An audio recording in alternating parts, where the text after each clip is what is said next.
Like many stories that unfold in South Los Angeles, this one involves two men from the same gang.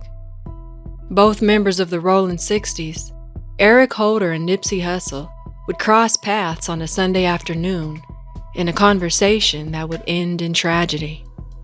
Eric Holder's actions that day not only ended the life of a beloved rapper, but also reshaped their neighborhood's legacy in ways no one could have predicted.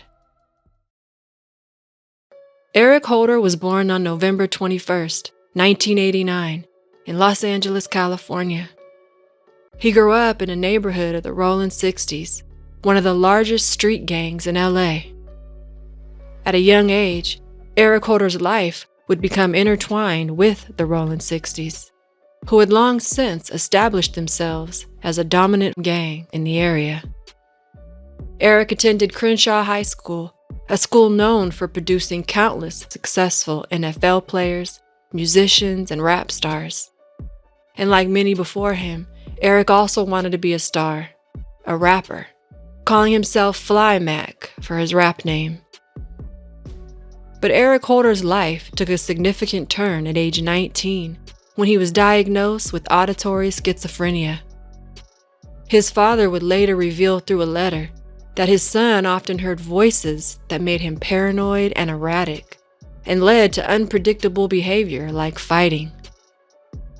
Known on the streets as Shitty Cuz, it was common for Eric to get into fights when triggered. One of those fights resulted in him needing brain surgery. He also had arrests for domestic violence, and in 2012 he was arrested on gun charges and served time in the county jail. But despite his turbulent life on the streets, Eric tried to find a different path through music, aspiring to establish himself as Fly Mac around Los Angeles. However, most of his efforts gained little attention from the city. At the same time, Nipsey Hussle, who had dropped his first mixtape in 2005, was quickly becoming one of hip-hop's brightest stars, and putting Slauson Avenue in the Crenshaw district on the map while doing it. By 2018, Nipsey was being celebrated nationally for his album Victory Lap. He was seen as a leader in the community, reinvesting millions into his Crenshaw neighborhood and opening a clothing line store not far from where he grew up. Then came March 31st, 2019. Eric Holder was on a casual date, and the two were driving around with no specific destination in mind. When they decided to stop for food, the woman noticed Nipsey Hussle standing outside his Marathon clothing store.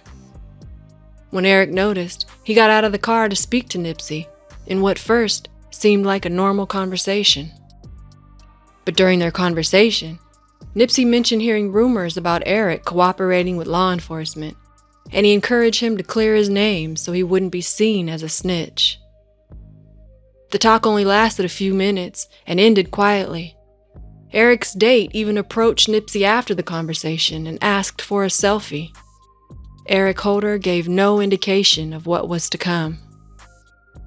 It was later pointed out in court, however, that just 3 weeks before the conversation between Eric and Nipsey, Eric showed the extent of his mental health struggles during a manic episode where he threw a weight through a window, reportedly because he feared he would be murdered. This detail would later play a crucial role in his defense team's arguments. But if Eric was in fear for his life, he didn't mention it to his date that day. He returned to the car where Eric ordered chili cheese fries. What happened next would be captured on surveillance cameras and seared into history. After returning to the car and taking a few bites of his chili cheese fries, Eric Holder loaded a 9mm pistol. He walked back to the Marathon clothing store through the alley, and as he approached Nipsey Hussle, he said, "You're through," and then opened fire. The surveillance video would later be played in court and showed 4 people standing by a car when Eric Holder approached and started shooting. 2 were caught in the crossfire. Nipsey Hussle was shot at least 10 times, with Eric Holder delivering a final 2 kicks to Nipsey's head. Nipsey's last words, according to witnesses, were "You got me." At 3:55 p.m. on March 31, 2019, 33-year-old Nipsey Hussle was pronounced dead at the hospital. His community was devastated. He is someone who put our community on the map. People thought that our community was just about violence, and Nipsey put a change to that. He was willing to partner to bring things to this community that we are now going to lose. Los Angeles police detectives easily identified Eric Holder as the suspect, and after a 2-day police manhunt, he was found and arrested just 20 minutes from the scene of the crime. At his trial, Eric's defense team, which was led by a public defender, didn't dispute that Eric had pulled the trigger. Instead, the defense team argued that Eric's mental illness, along with the fear of being called a snitch in gang territory, led him to acting without thinking. The prosecution, however, then also suggested another motive besides being called a snitch: jealousy, claiming that while Nipsey's victory lap had earned Grammy nominations, Eric's own career as Fly Mac had gained little traction. But as the trial went on, it faced numerous challenges, with witnesses reluctant to testify, many fearing retaliation. One of the shooting victims outright refused to identify Eric Holder as the shooter, stating simply, "I don't know nothing, don't see nothing." Also during the trial, Eric was attacked by fellow inmates, suffering beatings to his head that required staples. On February 22, 2023, nearly 4 years after the shooting, Eric Holder was found guilty and sentenced to 25 years for the murder of Nipsey Hussle, another 25 years for using a gun, and 10 years for shooting the bystanders, totaling 60 years in prison. During his sentencing, Eric maintained the same unflinching stare that he had shown throughout the whole trial. After the trial, Eric Holder's attorney described the brutal path ahead for his client, citing numerous death threats, beatings, and isolation that awaited Eric in prison.